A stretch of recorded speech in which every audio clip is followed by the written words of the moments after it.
Hey y'all, it's Nita from Sweet Tea Chalking, and I had a few friends reach out and wanted to know how I made this little Dollar Tree sign. So I wanted to just share with you guys really quickly. I grabbed these wood slices from Dollar Tree that I grabbed last year actually in the craft section. And then this board I grabbed recently from my local Dollar Tree. And you already see kind of what it looks like in the beginning, but we're basically just very simply stacking these three oval natural wood pieces. Now, if you can't find these, wood biscuits could work just as well. Anything that is oval in shape is going to probably work really well here. And then I just wanted a simple rustic stem, so I grabbed some cardboard from my little craft stash and I just ripped the front off to expose the corrugation.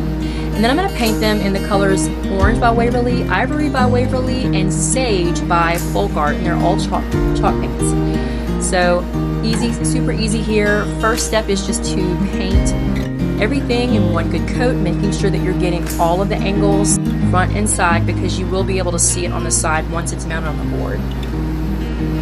So once all of that is really well coated, I did want to come in and I wanted to antique wax these stems just to give them some variation, depth, and color to look a little bit more like a pumpkin stem.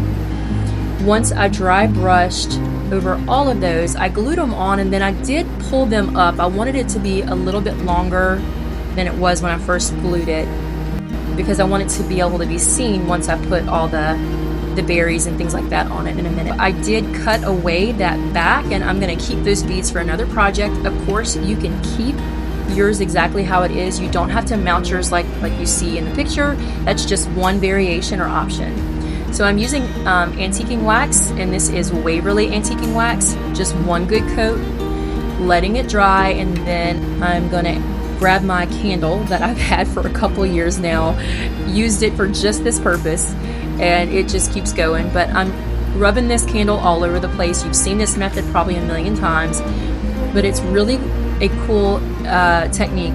So it acts as a barrier between the paint and the wood surface, so that when you go to scrape it away to give a chippy look, it easily comes off and it lifts away. So I'm just giving everything that same, a coat of the same white paint. While that dries, I did want to antique wax all of my pumpkins. So that's what you see me doing here, getting super messy as always, and just having fun with it, because I just wanted to look kind of dirty. I want it to look like fall. To me, fall is not pristine, it's a little bit rustic, so I wanted them to not be so drastically sharp in color. And then I came back and used my paint scraper to scrape away some bits and pieces here and there on the board, and then hot glue. Now, I would recommend, if you're going to sell this, probably to do some E6000.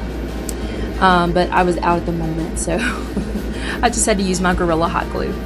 And then these little berries from Dollar Tree are so great and versatile. So I have those and put them around the stem.